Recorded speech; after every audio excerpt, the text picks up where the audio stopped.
சற்றுமுன் வெளியான தகவல். கலைஞர் மகளிர் உரிமைத் தொகையில் இதை செய்யாதவர்களுக்கு ரூபாய் 1000 கிடைக்காது என்று சொல்லப்படுகிறது.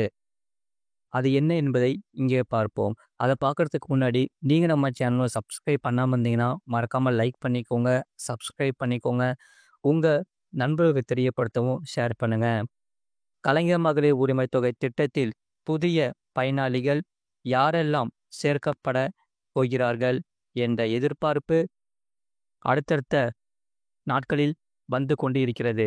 அந்த வகையில் தங்கள் விண்ணப்பம் ஏற்றுக்கொள்ளப்படுமா, நிராகரிக்கப்படுமா என்ற அப்டேட் எதிர்பார்த்து லட்சக்கணக்கான பெண்கள் காத்திருக்கிறார்கள். அந்த வகையில் அவர்கள் முதலில் தெரிந்து கொள்ள வேண்டியது என்னவென்றால், கலைஞர் மகளிர் உரிமைத் தொகை திட்டத்திற்கு விண்ணப்பிப்பதற்கான காலக்கெடு இன்னும் நிறைவடையவில்லை. நவம்பர் மாதம் வரை உங்களுடன் ஸ்டாலின் முகாம் நடக்கிறது. அப்போது வரை இத்திட்டத்திற்கு இதுவரை விண்ணப்பிக்காத தகுதியான பெண்கள் மாதம் ரூபாய் 1000 பெற விண்ணப்பிக்கலாம். அதற்கு முன்பு இதுவரை கலைஞர் மகளிர் உரிமைத் தொகை திட்டத்திற்கு விண்ணப்பித்தவர்களும் விண்ணப்பிக்காதவர்களும் அவசியம் தெரிந்து கொள்ள வேண்டிய முக்கியமான அப்டேட் இருக்கிறது. கலைஞர் மகளிர் உரிமைத் தொகை திட்டத்திற்கு விண்ணப்பிக்க மிக மிக முக்கியமான ஆவணம் ரேஷன் கார்டு தான். இதில் தவறுகள் இருந்தால் அது கள ஆய்வில் உறுதி செய்யப்பட்டால் உங்களின் மகளிர் உரிமைத் தொகை விண்ணப்பம் நிராகரிக்கப்படுவது மட்டுமின்றி ரேஷன் கார்டு வைத்திருப்பதற்கும் சிக்கல் உருவாகும். அதாவது வாடகை வீட்டில் வசிப்பவர்கள் பலர் முகவரி மாற்றாமலேயே பல்வேறு பகுதிகளுக்கு இடம் பெயர்ந்து பழைய முகவரியிலேயே ரேஷன் கார்டு வைத்திருக்கின்றனர். அவர்கள் கலைஞர் மகளிர் உரிமைத் தொகை திட்டத்திற்கு விண்ணப்பித்தால் அதிகாரிகள் கள ஆய்வுக்கு வரும்போது உங்களின் இருப்பிடம் குறித்த உண்மை நிலை தெரிய வரும். அப்போது முகவரியை மாற்றுமாறு அறிவுறுத்துவார்கள். அப்படியான சூழலை எதிர்கொள்வதற்கு முன்பே ரேஷன் கார்டில் முகவரி உள்ளிட்ட முக்கிய தகவல்கள் தவறாக இருந்தால் அதற்கு முறையாக விண்ணப்பித்து மாற்றிக்கொள்ளவும். ஆனால் மாற்றாமல் மகளிர் உரிமைத் தொகை திட்டத்திற்கு விண்ணப்பித்தவர்கள் நடைமுறை சிக்கலை எதிர்கொள்ள வாய்ப்பு இருக்கிறது. இதனை தவிர்த்து குடும்ப வருமானம் உள்ளிட்ட தகவல்களை மறந்து மகளிர் உரிமைத் தொகை திட்டத்திற்கு விண்ணப்பித்தவர்களின் விண்ணப்பங்கள் எல்லாம் விசாரணையில் கண்டுபிடிக்கப்பட்டால் உடனடியாக நிராகரிக்கப்பட்டுவிடும் என்று சொல்லப்படுகிறது. அதேபோல் அரசு பணியில் அண்மையில் சேர்ந்தவர்களின் குடும்ப பெண்கள் மகளிர் உரிமைத் தொகை திட்டத்திற்கு விண்ணப்பித்தவர்கள் இருப்பின் அவர்களுடைய விண்ணப்பங்களும் நிராகரிக்கப்படும் என்று சொல்லப்படுகிறது. அதே சமயம் நிரந்தர முகவரியில் வசிப்பவர்கள் அரசின் அனைத்து விதிமுறைகளையும் பூர்த்தி செய்யும் பெண்கள் எல்லோருக்கும் கட்டாயம் ரூபாய் 1000 மகளிர் உரிமைத் தொகை திட்டத்தில் கிடைக்கும் என்று சொல்லப்படுகிறது. உங்களுடைய விண்ணப்பங்கள் நிராகரிக்கப்படாது. ரேஷன் கார்டு, வங்கி கணக்கு, புத்தகம், மொபைல் எண் ஆகியவை மட்டும் சரியாக கொடுத்திருக்கிறீர்களா என்பதை உறுதிப்படுத்திக் கொள்ளுங்கள். வங்கி கணக்குடன் இணைக்கப்பட்ட மொபைல் எண்ணையே கலைஞர் மகளிர் உரிமைத் தொகை திட்டத்திற்கு கொடுக்க வேண்டும். ஆகையால் இதில் தவறு செய்தாலும் இத்திட்டத்தில் நீங்கள் சேர்க்கப்பட்டது குறித்தும் பணம் வரவு வைக்கப்படுவது குறித்த தகவலும் உங்களுக்கு கிடைக்காமல் போக வாய்ப்பு இருக்கிறது. மறக்காமல் நீங்கள் லைக் பண்ணிக்கோங்க, சப்ஸ்கிரைப் பண்ணிக்கோங்க. உங்கள் நண்பர்களுக்கு தெரியப்படுத்தவும் இந்த செய்தியை ஷேர் பண்ணுங்க. அடுத்த செய்தி என்னவென்றால், தோராய பட்டா. தூய பட்டாவின் முக்கியத்துவம். நிலங்களை வாங்குபவர் அவசியம் தெரிந்து கொள்ள வேண்டிய முக்கியமான விஷயங்கள். மறக்காமல் நீங்கள் லைக் பண்ணிக்கோங்க, சப்ஸ்கிரைப் பண்ணிக்கோங்க. நில உடைமை பதிவோடு அல்லது நில உடைமை ஆவணமே பட்டா எனப்படும். இப்படிப்பட்ட பட்டா இல்லாமல் போனால் ஏற்படும் சிக்கல்கள் என்னென்ன? நிபந்தனை பட்டா என்றால் என்ன? டிகேடி பட்டா என்றால் என்ன?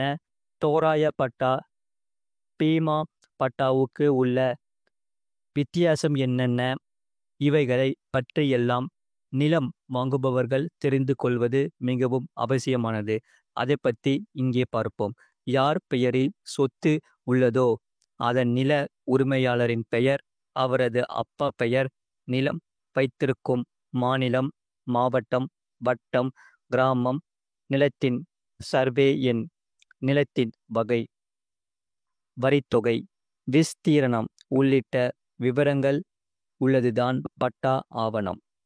அந்த வகையில் பட்டா ஆவணம் இல்லாமல் போனால் எந்த பரிவர்த்தனையும் சட்டப்பூர்வமாக பதிவு செய்ய முடியாது. வங்கியில் அவசரத்துக்கு கடன் பெற முடியாது. அரசு வழங்கும் நிலம் தொடர்பான திட்டங்களில் பயன்களை பெற முடியாது. நிலத்தின் மீது வேறு ஒருவரின் உரிமை கோரலை சட்டப்படி எதிர்க்கவும் இந்த பட்டா அவசியமாகும். பட்டாக்களில் பல வகை உள்ளது. இதில் ஒரு சிலவற்றை பார்ப்போம். அதாவது, ஒரு அரசு அல்லது தனிநபர் அல்லது சமூக ரீதியான குழுக்களுக்கு இலவச பட்டா தரும்போது குறிப்பிட்ட கால வரையறைக்குகள் வைத்துதான் பட்டாவில் நிபந்தனை விதித்து தரப்படும். அந்த காலவரையறை முடியும் வரை உங்களின் பட்டா இடத்தை அல்லது வீட்டை விற்க முடியாது. இதற்கு பெயர்தான் கண்டிஷன் பட்டாவாகும். அதாவது நிபந்தனை பட்டா என்பார்கள். அதே சமயம் நிலமில்லா மலைவாழ் மக்களுக்கு அரசால் வழங்கப்படும் பட்டாவுக்கு டிகேடி பட்டா என்பார்கள். ஊட்டி, கொடைக்கானல் போன்ற மலை பிரதேசங்களில் இந்த டிகேடி பட்டாக்கள் அதிகம். எனவே இது போன்ற மலை பிரதேசங்களில் நிலம் வாங்கும்போது கவனமாக வாங்க வேண்டும். இந்த டிகேடி பட்டா விளை நிலங்களை வைத்துள்ளவர்கள் அதை வணிக ரீதியாக பயன்படுத்தினால் அந்த இடம் பறிமுதல் செய்யப்படும் என்று சொல்லப்படுகிறது. அந்த வகையில் அரசு ஒரு குறிப்பிட்ட இடத்தில் நத்தம் அளவை செய்து வைத்திருக்கும். கூடுதலாக ஏக்கர் கணக்கிலும் இந்த நத்தம் புறம்போக்குகளாக அரசாங்கம் அமைத்திருக்கும். இதில் நிலமில்லாதவர்களுக்கும் அனுபவ முறையில் பங்கு ஏற்கனவே வசித்து வரும் மக்களுக்கும் இதே இடத்தில் பட்டா ஒதுக்கி வழங்கப்படும். இதற்கு தான் தோராய பட்டா என்பார்கள்.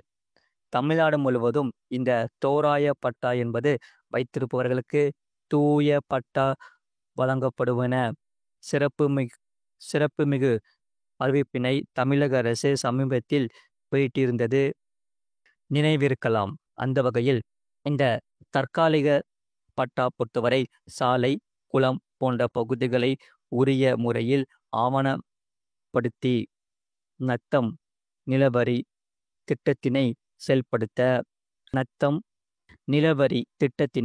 செயல்படுத்த அந்த நிலத்தில் குடியிருப்பவர்களுக்கு அரசு பட்டா வழங்குவதன் மூலம் நிலம் வரி விதிப்புகள் கொண்டு வரப்படுகிறது. தூய பட்டா பொறுத்தவரை தோராய பட்டாவில் பிழைகள் தென்பட்டு அவைகளை 45 தினங்களுக்குள் தாசில்தார் அலுவலகம் சென்று மாற்றிக்கொள்ள வேண்டும். நிலத்தின் அளவு, வரைபடம் போன்றவை சரியாக இருந்தால் அதற்கு வழங்கப்படும் பட்டாவின் பெயர்தான் தூய பட்டா என்பார்கள். சிறு பிழை கூட இல்லாமல் துல்லியமான நில அளவை செய்யப்பட்ட பட்டாவே தூய பட்டா ஆகும். மறக்காம நீங்கள் லைக் பண்ணிக்கோங்க, சப்ஸ்கிரைப் பண்ணிக்கோங்க.